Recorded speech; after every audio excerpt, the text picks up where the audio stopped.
जय श्री कृष्णा। राधे राधे दोस्तों आज मैं आप लोगों को लड्डू गोपाल की एक ऐसी सत्य लीला कथा सुनाऊंगी जिसे सुनकर आप सभी आश्चर्यचकित हो जाओगे। आज इस कलयुग में जहां हर तरफ घोर पाप फैला हुआ है, वहीं हमारे बाल गोपाल निरंतर अपने भक्तों के साथ लीलाएं किए जा रहे हैं। आप सभी को इस लीला कथा के माध्यम से एक और प्रमाण मिलेगा कि इस कलयुग में भी हमारे बाल गोपाल हर एक भक्तों के घर में साक्षात विराजित है। और जैसा आप सभी को पता है कि लड्डू गोपाल बाल स्वरूप में विराजित है, और यह हम सब कहते भी हैं कि हमें हमारे बाल गोपाल की सेवा बिल्कुल एक छोटे बच्चे की तरह करनी चाहिए। आज इस लीला कथा को सुनने के बाद आपके मन में यह बात और गहरी बैठ जाएगी कि हमें हमारे बाल गोपाल की सेवा बिल्कुल बच्चे की तरह ही करनी चाहिए और हमें उनका उतना ही ख्याल रखना चाहिए। तो वीडियो को पूरा अवश्य देखिएगा, आपका हृदय आनंद से भर जाएगा। आज की यह लीला कथा हमारे साथ शेयर की है गाजीपुर में रहने वाली सुहानी जी ने। सुहानी जी हमसे कहती है कि मेरी शादी को 7 वर्ष हो गए हैं। मेरी शादी से पहले मुझे लड्डू गोपाल की सेवा के बारे में कुछ भी पता नहीं था। न मैंने कभी सोचा था कि मैं कभी लड्डू गोपाल की सेवा करूंगी।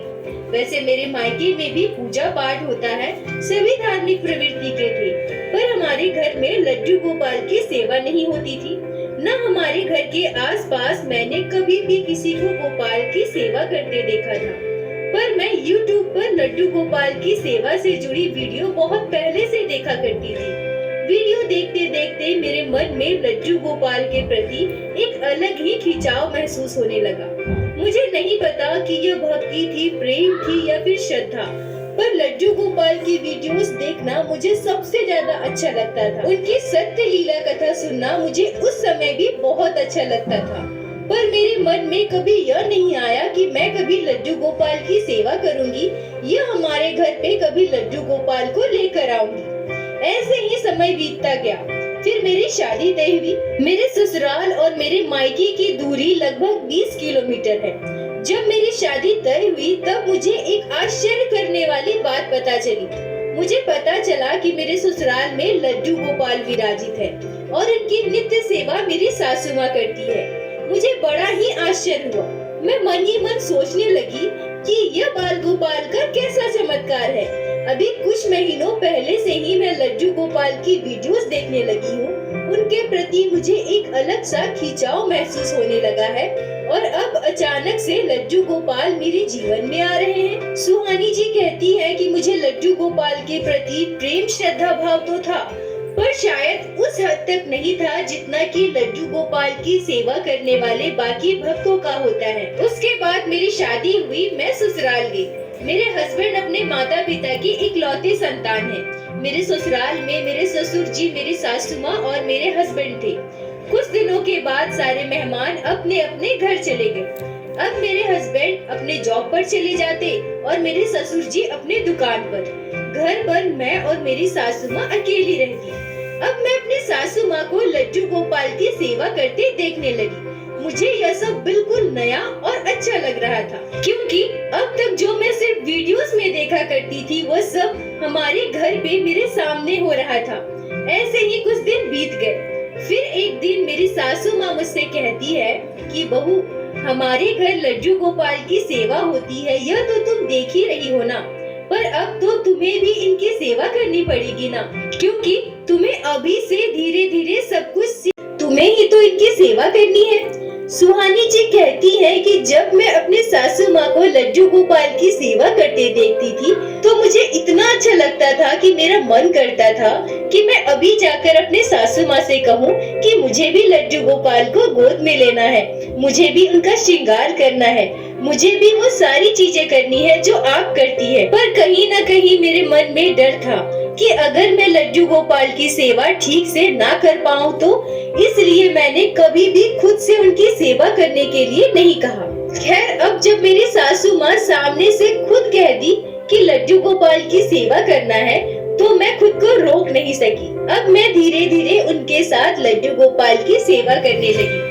क्योंकि मुझे सिलाई बुनाई भी थोड़ी बहुत आती थी, इसलिए मैं लड्डू गोपाल के लिए सुंदर सुंदर पोशाक बनाया करती थी, उनके लिए भोग बनाया करती थी। कभी कभी मेरी सासू माँ लड्डू गोपाल का स्नान श्रृंगार करवाती थी, तो कभी कभी मैं करती थी। मेरे ससुराल में मेरे हस्बैंड, मेरे ससुर जी सभी लड्डू गोपाल से बहुत प्रेम करते थे। सच कहूँ तो जब मैं पहली बार अपने ससुराल आई थी और मैंने यहाँ का माहौल देखा तो मैं बिल्कुल चौंक गई थी। ऐसे बहुत सारे लोग होंगे जो ठाकुर जी को मात्र एक मूर्ति मानते हैं। वो सोचते हैं कि लड्डू गोपाल के लिए इतना प्रेम। क्या लड्डू गोपाल इंसान है? उनमें जान है, उनमें प्राण है, जो उनके लिए इतना सोचा जाता है, उनके लिए इतना किया जाता है। सुहानी जी कहती हैं कि वैसे तो मेरे मन में लड्डू गोपाल के लिए श्रद्धा भक्ति थी, फिर भी अब जब मैं यह बातें सोचती हूँ तो सच में मुझे बहुत बुरा लगता है, क्योंकि पहले मैं भी यही सोचा करती थी। न चाहते हुए भी कहीं न कहीं मेरे दिमाग में यह सारी बातें आ ही जाती थी। पर मेरे लड्डू गोपाल ने बिल्कुल आश्चर्यजनक तरीके से कुछ ही समय में इतना प्रेम और श्रद्धा भक्ति भाव अपने लिए मेरे मन में जगा लिया कि मैं अब अपने बाल गोपाल के बिना कहीं भी नहीं रह सकती हूँ। मैं उनके बिना बेचैन होने लगती हूँ। बार बार मेरा ध्यान मेरे बाल गोपाल की तरफ जाता है। मेरे ससुराल वाले बहुत अच्छे हैं। मेरी सासू माँ हर एक चीज मुझे आज भी बहुत अच्छे से समझाती है। कोई भी गलती हो जाए तो वो बिल्कुल भी गुस्सा नहीं करती। ठाकुर जी की कृपा से शादी के 2 साल के बाद मेरे बेटे का जन्म हुआ। मेरे बेटे के जन्म के बाद मेरे परिवार में सभी लोग बहुत खुश थे, क्योंकि वो हमारे घर का पहला बच्चा था। सभी उससे बहुत प्यार करते हैं। मैं तो अपने बाल गोपाल को अपना पहला संतान मानती हूँ और उनकी सेवा बिल्कुल एक संतान की तरह ही करती हूँ। सुहानी जी कहती है कि मेरे बेटे के जन्म के बाद मुझे ऐसा लगा ही नहीं कि मुझ पर किसी बच्चे की जिम्मेदारी है। मेरे सासू माँ मेरे बेटे का ख्याल बहुत ही अच्छे से रखती थी। उन्होंने मेरे बेटे को बहुत अच्छे से संभाल लिया था। मैं बस घर के काम काज किया करती थी और अपने प्यारे लड्डू गोपाल की सेवा किया करती थी। ठीक उसी तरह मेरा बेटा भी अपने दादी से बहुत प्रेम करता है। सुहानी जी कहती है कि अब मैं जो आप लोगों को लड्डू गोपाल के चमत्कार के बारे में बताने जा रही हूँ, उसे सुनकर आप सभी आश्चर्य हो जाओगे। आप सभी की आंखें नम जरूर होंगी, क्योंकि हमारे बाल गोपाल के प्रेम से बढ़कर और कोई प्रेम नहीं हो सकता है। जब आप उनकी इस लीला को सुनोगे तो अपनी आंखों के आंसू को कैसे रोक सकोगे। सुहानी जी कहती है कि यह घटना उस दिन की है जिस दिन मेरे बेटे का पहला जन्मदिन था। हम सभी मेरे बेटे की जन्मदिन के लिए बहुत ही उत्सुक थे। हमने घर में एक बहुत बड़ी पार्टी करने की सोची थी। वैसे मैं अपने हर एक बात को अपने बाल गोपाल को बताती हूँ। मेरे जीवन में सुख हो, दुख हो, गम हो, खुशी हो, सब कुछ मैं अपने लड्डू गोपाल के साथ शेयर करती हूँ। मैं अपने बाल गोपाल से कहती हूँ कि गोपाल, आज ना तुम्हारे छोटे भाई का जन्मदिन है, उसे ढेर सारा आशीर्वाद देना। और तुम्हें पता है लल्ला, आज हमारे घर में ढेरों पकवान बनेंगे। ढेर सारी मिठाइयाँ तो बाहर से भी आएंगी। कान्हा, आपको मिठाइयाँ और पकवान बहुत पसंद है ना? आज मैं अपने बाल गोपाल को ढेरों मिठाइयाँ और पकवान खिलाऊंगी। आप ना अपने छोटे भाई को ढेरों आशीर्वाद देना और उनका ख्याल रखना। अपनी कृपा हमेशा अपने छोटे भाई पर बनाए रखना। यह कहकर मैं फिर से पार्टी की तैयारी में जुट जाती हूँ। हम सबने मिलकर रूम को डेकोरेट किया, क्योंकि शाम में हमारे घर बहुत सारे मेहमान आने वाले थे, तो हम सभी खाने की तैयारी में लग गए। मेहमानों के लिए हमने जितनी मिठाइयाँ, फल मंगवाए थे और जो जो पकवान हमने घर पे बनाए थे, सब कुछ मैंने शाम के समय लड्डू गोपाल को भोग लगा दिया और उसके बाद दिया बाती किए। फिर मैं पार्टी की तैयारियां फिर से देखने लगी और अब शाम हो गया था। सब मेहमान आने ही वाले थे, इसलिए हम सभी तैयार होने लगे। तभी मेरी सासू माँ कहती है कि बहू, तुमने खीर तो बनाया है ना? मैंने कहा कि नहीं माँ जी, मैंने खीर तो नहीं बनाया। क्यों, आज खीर बनाना है क्या? मेरी सासू माँ मुझसे कहती है कि हमारे घर में यह रिवाज है, हम जन्मदिन के दिन खीर जरूर बनाते हैं और बच्चे को सबसे पहले खीर ही खिलाते हैं। सुहानी जी कहती है कि मुझे तो इस बारे में कुछ पता ही नहीं था, इसलिए मैं जल्दी जल्दी जाकर खीर बनाने लगी। जब तक मैं खीर बनाकर कंप्लीट की, तब तक सारे मेहमान भी आना शुरू हो गए थे। अब हम सभी पार्टी में बिजी हो गए। कुछ घंटों के बाद पार्टी खत्म हो गई। सभी खा पी कर पार्टी में एंजॉय करके अपने अपने घर चले गए। हम भी बहुत थक चुके थे और नींद भी काफी तेज आ रही थी। तभी मुझे याद आया कि अरे आज तो मैं बहुत लेट हो गई और अब तक मैंने लड्डू गोपाल को सुलाया ही नहीं है। यही सोचकर मैं जल्दी जल्दी अपने बाल गोपाल को सुलाने चली जाती हूँ। लड्डू गोपाल को सुलाने के बाद मैं भी अपने कमरे में आकर सोने लगती हूँ। सुहानी जी कहती है कि जब मैं रात को सो रही थी उस समय मेरे साथ कुछ ऐसा हुआ जिसे सुनकर आप सभी के रोंगटे खड़े हो जाएंगे। मेरी तरह आप सभी की आंखें भी नम हो जाएंगी। सुहानी जी कहती है कि हम सभी सो रहे थे। रात के लगभग 1:30 बज रहे होंगे। तभी मुझे एक आश्चर्य करने वाला, चौंका देने वाला सपना आता है। दोस्तों, सुहानी जी जब यह बात मुझसे शेयर कर रही थी तो उन्हें बहुत दुख हो रहा था। उनकी आवाज भारी हो रही थी। सच में आज भी बाल गोपाल अपने भक्तों के साथ कितनी लीलाएं कर रहे हैं, यह सोचकर ही हमें कितनी खुशी महसूस होती है। सुहानी जी कहती है कि मैं अपने सपने में अपने छोटे से बाल गोपाल के दर्शन पाती हूँ। मैं देखती हूँ कि मेरे बाल गोपाल हमारे सिंहासन पर बैठे हैं और मैं उन्हें फल और मिठाई और वो सारे पकवान का भोग लगाती हूँ जो आज हमारे घर पे बना था। मैं अपने बाल गोपाल को भोग लगाने के बाद उनसे कहती हूँ कि चलिए गोपाल, अब मैं आपको सुला देती हूँ। बहुत देर हो गया है ना, आपको तो नींद आ रही होगी। तभी होता क्या है, आश्चर्यजनक तरीके से मेरे बाल गोपाल मुझसे बात करने लगते हैं। वो मुझसे कहते हैं, मैया, ओ मैया, तुमने मुझे खीर खिलाया ही नहीं मैया। मैं तो कब से जाग कर बैठा हूँ, मुझे बहुत नींद आ रही है, मुझे तो सोना है मैया, पर तुमने तो मुझे खीर खिलाया ही नहीं। मैं तो अभी भी जाग कर बैठा हूँ, खीर का इंतजार कर रहा हूँ।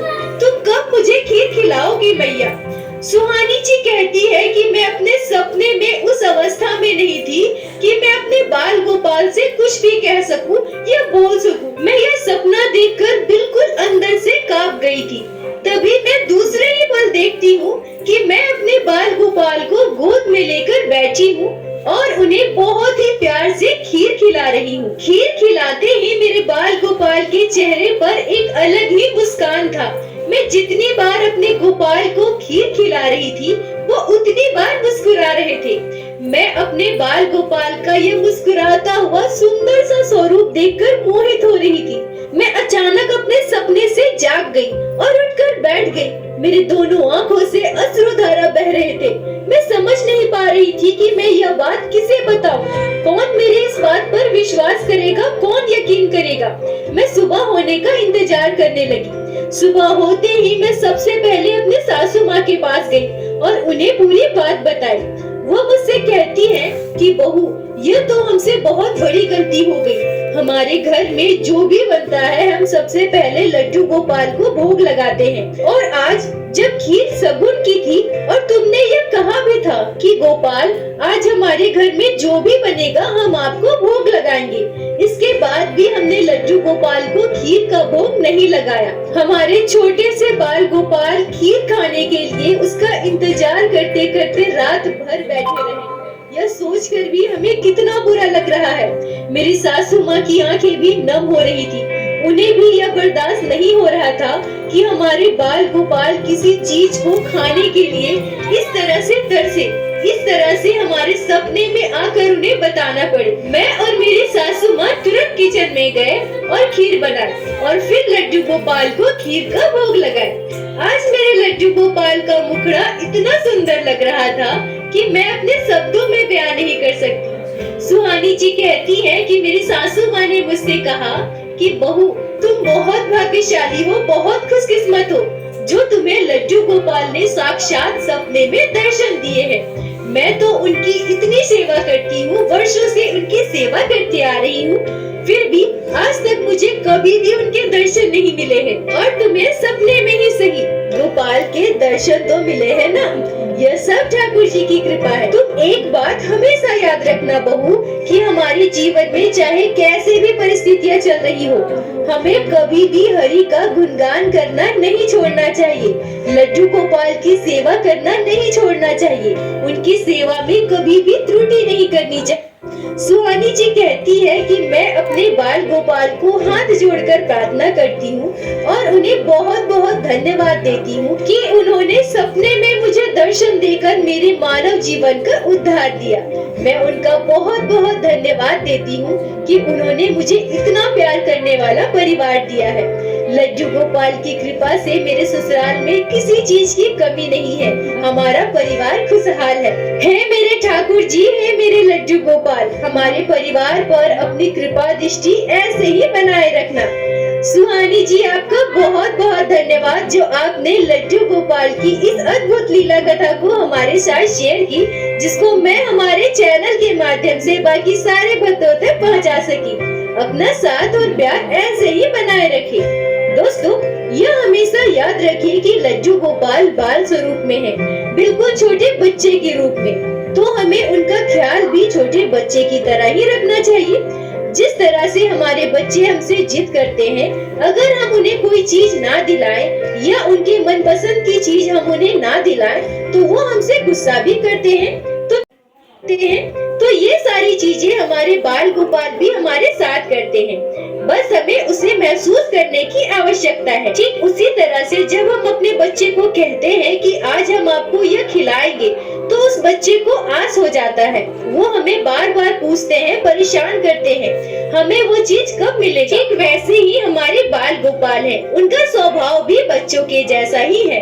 तो अगर आप उन्हें किसी चीज को लाकर देने की बात करते हैं या कोई चीज बनाकर भोग लगाने की बात करते हैं, तो हमारे बाल गोपाल के मन में भी उस चीज की आस आ जाती है। दोस्तों, वैसे तो भगवान श्री कृष्ण जगत के पालनहार हैं। हम उन्हें क्या दे सकते हैं? उन्हीं की कृपा से तो हम आज इस संसार में हैं।